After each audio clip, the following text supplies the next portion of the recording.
First போன ஆட்சியில bus free விட்டாங்க. ஃப்ரீ விட்டதுல மகளிரோட மரியாதையே போச்சு. ஏன்னா நாங்கெல்லாம் நடுத்தரமான மக்கள், ஆட்டோலயே போயிட்டு ஆட்டோலயே வர முடியாது. அதே சமயத்துல எவ்வளவு லாங் வேணாலும் நடந்து போயிட்டு நடந்து வர முடியாது, பஸ்ல தான் போகணும். அந்த பஸ்ன்றது ஒரு இது ஒரு மகளிர்ன்ற மரியாதையே இல்லாம போச்சு. அது ஒண்ணு முழுக்க முழுக்க மனசு ரொம்ப வேதனையாவும் இருந்தது. அது ரொம்ப வேதனையா இருந்தது.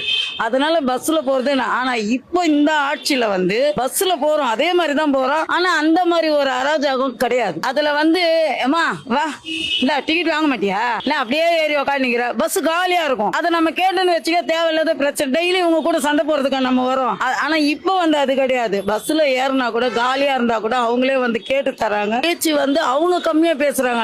நான் என்ன தெரியுமா யோசிக்கிறேன், நம்ம கொஞ்சம் அதிகம் பேசுறோமோ அப்படி யோசிக்க தோணுது. ஏன்னா அவங்க அமைதியா பேசுறாங்க, நம்ம பேசுறது சவுண்ட் வச்சு நம்ம அதிகமா பேசுறோமோ அப்படி யோசிக்க தோணுது. அப்ப இதுல இருந்து என்ன தெரியுது, முழுக்க முழுக்க கால் பாகம் ஃபுல்லாவே மாறிடுச்சு. இனிமேலும் இன்னும் ஃபுல்லா மாறும். உண்மையா என்ன ஒரு விஷயம்னா, எங்களுக்கு இந்த கட்சி அந்த கட்சின்றது இல்ல. நான் ஓட்டு போட்டு ஃபர்ஸ்ட் நான் ஓட்டு போட்டது ஜெயலலிதா அம்மாவுக்கு. எனக்கு கருத்து தெரிஞ்சு ரெட்டையலுக்கு எம்ஜிஆருக்கு தான் ஓட்டு போனோம். நம்மளுக்கு ஓட்டு வந்தான்னு நினைச்சேன். ஆனா எனக்கு ஓட்டு வரப்போ எம்ஜிஆர் இல்ல. அதனால முதல் ஓட்டு நான் எம்ஜிஆருக்காக ரெட்டையலுக்கு போட்டேன். அந்த ஆட்சி கொஞ்சம் பரவாயில்ல, அதுக்குள்ள அந்த அம்மா போய் சேர்ந்துட்டாங்க. இந்த எழும்பூர் தொகுதியில நீங்க எங்களை ஜெயிக்க வச்சீங்கன்னாக்கா, நாங்க நீங்க உங்களுக்கு என்ன வேணுமோ செய்யறோம். நாங்க சொன்னோம் எங்களுக்கு எதுவுமே வேணாம், ஒரு வீடு தான் வேணும் எங்களுக்கு, வேற எதுவுமே எங்களுக்கு வேணாம். அவங்க என்ன பண்ணாங்க, சத்தியம் பண்ணி கொடுத்தாங்க எங்களுக்கு. நீங்க எங்களை வர வச்சுட்டா நாங்களே உங்களுக்கு பண்ணிடுவோம். சப்போஸ் எங்களை ஆப்போசிட்ல வர வச்சாலும் உங்களுக்காக நாங்க சப்போர்ட்டா நிப்போம்.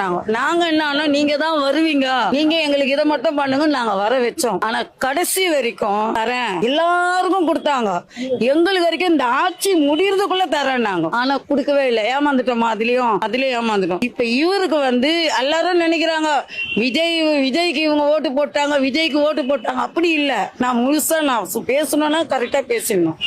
விஜய்ன்றது சிஎம்ன்றது இப்போ, இதுக்கு முன்னால ஒரு நடிகர். எங்களுக்கு விஜய்லாம் பிடிக்கும். எங்களுக்கு இல்ல, எனக்கு உனக்கு பிள்ளைங்களுக்கு எல்லாருக்குமே பிடிக்கும். திடீர்னு அவர் அறிவிச்சாரு நான் வரேன். இதுல என்ன விஷயம்னா, விஜய்ன்றவரை ரொம்ப பிடிக்கும் எல்லாருக்கும். அவரே வரேன்னா என்னன்னு தோணும். இன்னொன்னு அவர் புது ஆளு, கட்டையில இல்ல, இவங்க ஏமாத்திட்டாங்க, நம்மளுக்கு யாரும் இல்லை நம்ம நினைக்கிறோம், யாரும் இல்ல. அப்போ இவர் புதுசா வராருன்னா இவராவது நம்மளுக்கு ஏதாவது செய்யறாரான்னு பாக்கலான்ற ஒரு இதுதான். சரியா, இவரு தான் வரணும், இவரை ஏமாத்திட்டு அவருக்கு போடணும்ன்ற யாருக்குமே மக்களுக்கு கிடையாது. விஜய்னா பிடிக்கும். அதே சமயத்துல அவரே வரணும், அவருக்கு ஒரு வாய்ப்பு கொடுப்போம். அவராவது நம்மளுக்கு நான் ஏமாந்து போய் நிக்கிறவங்களுக்கு எனக்கு அந்த மாதிரி வந்தா என்ன தோணும், இவராவது நம்மளுக்கு ஏதாவது செய்ய மாட்டாரா என்ற ஒரு ஆதங்கம், ஒரு வேகம், அதெல்லாம். ஆனா நம்ம என்ன நினைச்சு செஞ்சோமோ அவரு அதை கரெக்டா பண்ணின்னு வராரு. வரைக்கும் பண்ணின்னு. ஆனா மனசுக்கு ரொம்ப திருப்தி, சந்தோஷம்.